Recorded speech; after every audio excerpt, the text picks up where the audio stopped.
think is going. Welcome everybody to the September 22nd Ortelius outreach meeting. Um, Tracy, do you have the notes or do you have an agenda? I know we had a I can share them. I yeah have them we, up. we had a governing board last week, so we have a new list of priorities that we could kind of work from. Not any big deviations from what we expect. But we did shuffle a few little things around. Let me know when you're ready, or I can dive Oh, into you that. want me to share it? No, I can dive into it. Yeah, go ahead. Yeah, if you can review what the governing board talked about in terms of the direction. Yeah. So the main priority will be Jing. What you started before our little break was around the Jenkins releases. Knowing that when we got a release that we're going to go ahead and pull the Jenkins information into Ortelius. So there are some issues out there uh, pertaining to that. I'm going to go in there early this week and refine that so it makes more sense explicitly what we need to do on that front. So Jenkins is going to be bringing Jenkins into Ortelius is going to be the first priority. The next priority is going to be the MCP that Ukarsh has started, and we're going to merge some of the stuff that Brian has found on that front as well. So Brian, you got a big list. Just to let you know, now that you're here, you're in charge of all the MCP stuff. Uh, Okay. no, I'm just kidding. I just saw Okay. you jump in. I just I'm saw just you jump in. So, nice present right as I join. You got a yeah, big list, but thanks. yeah. So the Jenkins, then the MCP, and then from there we'll do the Jenkins badging, which we had meetings with back in the summer with Mark Waite around how we can get our information in front of the Jenkins folks. One of the other things that was on the list, kind of like as a to-do, kind of overarching, is how we notify people that there are vulnerabilities that need to be addressed. So that's going to be an issue that will span not only the MCP stuff, but also the Jenkins in Ortelius side of things. So, like I said, I'm going to go in and refine the issues, make sure they're. I have to split a couple of them out, and when I do that, I'll tag them with Hactoberfest. So we'll be able to do some stuff on that front. So, Jing, I think we'll still do the Python thing, but it'll be around the Jenkins releases and stuff like that. So I still have some work for you to do around in the Python world, but it's going to change focus in our approach a little bit. But I'll get all that documented so everybody knows exactly where we're headed. Also, I'll see if there's a way we can rank or do a priority tag or priority label for the Hacktoberfest issues so people know which ones we want them to focus on. It's been a while since I've been in there and played with the tags around priorities. So that's kind of a quick recap of what happened at the governing board last week. But I want to just emphasize the focus is outreach and adoption. So what we need to work on as a group is making it easier to adopt Ortelius. And that's what Jing and had started working on back in the early part of the summer. And we just need to pursue that with the goal of using Jenkins as our kind of our first product that we bring in and start managing the vulnerabilities around. So we need to get that done first. That is the most important thing, is to get that done and to have a process super easy for people to adopt Ortelius. That is our goal. So I want to just emphasize that we're trying here. Our goal for this year, and it was this 2025, and we didn't succeed. It was adoption. And without adoption, we don't have product. So it's pretty critical that we figure out a way to make the adoption process simple. All the way down to we discussed not even not having a sign on. You may not have to sign in to see the data.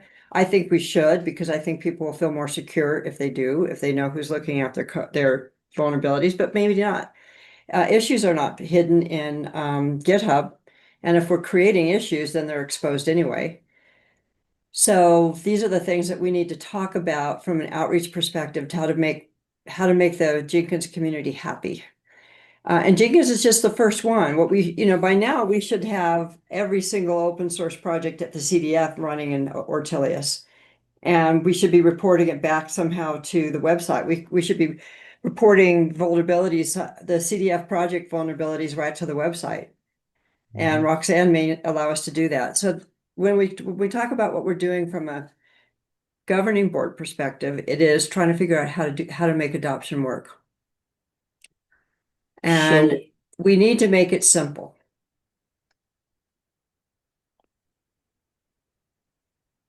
So in terms of adoption, um, Tracy, Delamico. I don't know if you do or not, Steve. So was the CISO at City of Albuquerque, and now he's with a company called Yes. Point. Yeah, we do know him. Uh-huh. So I had lunch with Dell. It's probably a month or so now. But Theta Point, one of their services is virtual CISO. That's what Dell does. But a couple other things they do are security engineering and security operations. And it occurred to me while I was talking to Dell that taking up Ortelius to fit into their security engineering might be something they'd be interested in.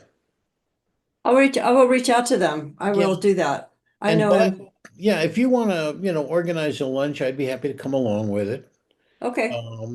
But by extension, and maybe after that discussion, which would really only be a first step, you'd have to think there are other small-ish businesses in this area, and even organizations that aren't businesses, that might go, wow, keeping track of my vulnerabilities would be very helpful to me. So if we can touch a few of those, I could see value in that.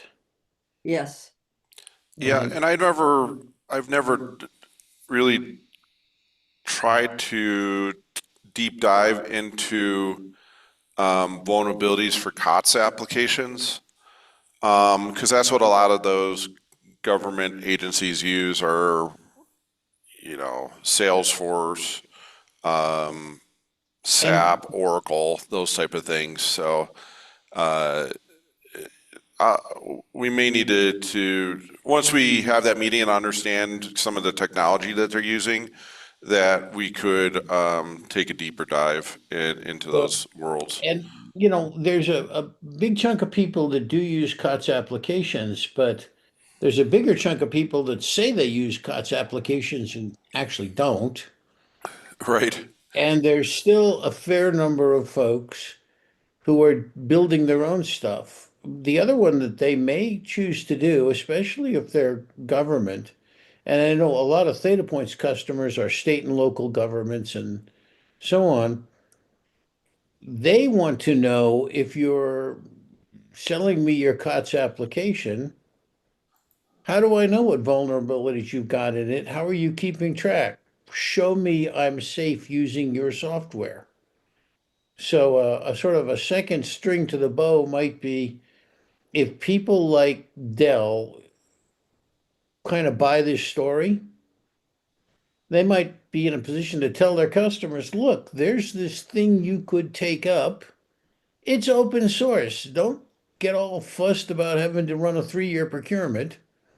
That will help you understand from your suppliers what are they doing to track and manage vulnerabilities. Right. So I think there may be another way to go on this kind of thing. So I thought Dell could be a test case because 3 of us know him, and see how it goes. So that being said, it's even more important that we make sure that the journey along the adoption is simple. Because Absolutely. you don't get a second chance. Yeah, so a friendly adopter who would work with this would be a good thing, assuming they see value in it, but they don't want to disrupt their business. So your point is absolutely spot on, Tracy. So on that note, I would ask that I think that most of us have gone through I tried to put together a kind of a tutorial. And the tutorial to be able to just sign on should be fairly simple. The sign-in process should be fairly simple. What we don't have in the sign-in process is an easy way to update your password if you've forgotten it. Oh, that's fixed. Oh, it is? Yep. So everybody go just ask for a new password, please, just to make sure that that's working correctly. And if there's an issue, please let Steve know. The second thing would be the sign-in process is just that, the sign-in process. Now, if we have added Jenkins already into Ortelius and we're starting to monitor Jenkins, the Jenkins community can go get a sign on and start watching themselves. Or we have our MCP server updating issues when a critical or high risk comes along. That process is going to be perceived as easy, right? So we're going to start having a conversation with the Jenkins community, and that's really what I want to make sure we're doing. On the other side of the coin, if we have somebody like a partner who wants to come along and adopt it themselves, then we need to make sure that the process for integrating it into the CLI is easy. And that's what Jing needs and Steve starting in June. So we just have to get that fixed. We just have to get it finished, I should say. And everybody needs to play with it to make sure it's going to work. But in order to do that, you have to have an instance running, and you have to have data to pull from. And so we might want to have something, a better test bed somewhere for us all to be able to work on. And I'm open to, I'm just throwing out things that I know have gotten in the way in the past. So Steve, please chime in if we can't do that. No, we can. So I think one of the things that we'll need to do is I fixed the login, the forgot password part. That's sorted out. Then when we start bringing in like Jenkins, I think, and I haven't really flushed this through yet, but I think we'll need if we could get like a landing page or a status page on the CDF website that shows all the projects and their current status and their vulnerabilities, that would be a good way to kind of get the information out underneath the CDF. The reason why it's still really up in the air is because the CDF website's all in WordPress, so it does pose some challenges, but we can work around that. Well, what we could do is have a page on the Ortelius page that's showing it, so it drives people to Ortelius, and that's in Markdown. And just ask Roxanne to give us a link. Hey, I share the link in the chat. Can you see? Yep. So, like if there is in any GitHub product, if there is a CVE attack, it send you the email. So I open the link and it sends us to this database, which contains the list of all the vulnerability and CVE attacks.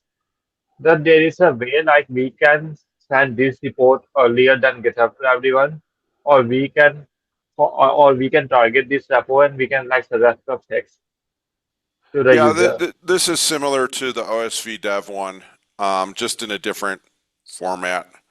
Um, so yeah, this could be something similar in an advisory list for the open source project. We need to reverse it, so you'd have the project and the CVEs for the that are in that project versus the CVE and no association to a project.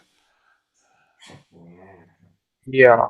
We can try one thing instead of like going for everyone, we can target a specific organization and just focus on that. Just for Mm-hmm. the testing purpose to see how it will perform, then we can action. Yep. And then Brian, we spoke some time ago about some of the issues you had with trying to log in. Did you create any issues for Steve? I did not. I am tracking it though. This was a good reminder. Okay, yeah, if there's something that he didn't get fixed, if you could open the issue on it.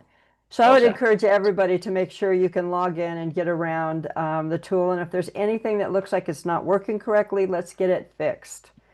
So we all need to do some testing and get some eyes on it to make sure that it's what we want people to see. I think testing has probably been one of our gaps. Let's just put it that way. I think because I think I probably have done most of the testing and documentation, and one set of eyes is probably not enough.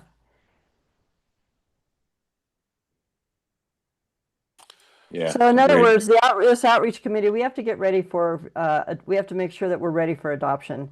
Once we know we're ready, we need to start working on a message. And it would be great if the message came after we were already starting to manage the Jenkins platform. Because then we could start writing blogs about it. We could, start sharing if something does pop up. We could watch it ourselves. Maybe we need to have a way to. Maybe we need an Ortelius email that you can subscribe to that says here this is what's happening, or an Ortelius Slack channel under this CDF that's for vulnerabilities reported to the open source communities. There's so many ways that we can do that, and we just have to put our hats on and come up with a way to start telling people that we're doing that kind of work. Right, so we're changing. I don't want to say it to try to push people adopt. What I want people to start thinking of is use. That information's coming through, and we didn't have to do anything about it for the CDF, as if we are the DevOps team for this, the DevSecOps teams for the CDF, and Yeah. we're publishing that information. And I think that just to validate, right, and the logic there per our other discussions is let's lean in right away to being the DevOps team for CDF projects, starting with Jenkins. That will give us time to test, validate, and improve the sign up and onboarding process, right? And then once we're comfortable with that, then we'll drive for a wider end user base. Does that sound correct, Tracy? Yes, exactly. Yes. Because I think once we get our open source community at least using it, it'll start, at least we have to start some kind of discussion somewhere. There's got to be buzz someplace in order for people to take a look at it. And I think we can do that by being that DevSecOps team.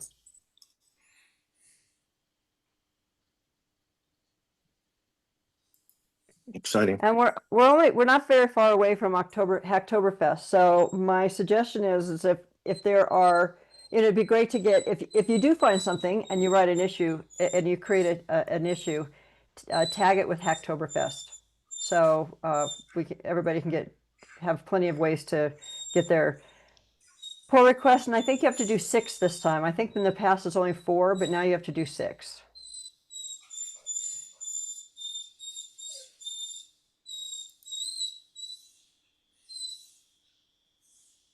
Yeah, I have not looked at the rules. Yeah, it's 6. I checked it. Tracy, our so onboarding issues should be tagged for Hacktoberfest as well? Yep. Yeah, any issues that you open, let's just go ahead and tag them for Hacktoberfest so they're out there. Okay.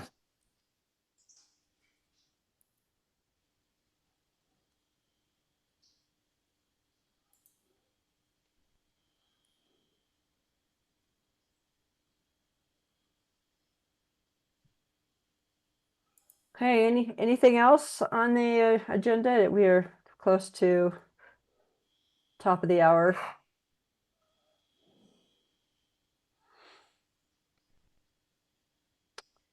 All right, so we all know what our marching orders are. Yeah, so if you can just go in and make sure you can create an ID that you can, you know, kind of take a swim, so to speak, and open any issues that you found difficult. And that's just to be just to get on. That's not doing the stuff that Jing's working on. That's just to be able to log onto the platform and know how to navigate around the product. What's confusing? Now that if it's big, we might have to put it as an issue. It has to get fixed, but it may I'll not get it fixed immediately, but we'll know it's there. just log everything, even if it's really minor. You know, if Yes.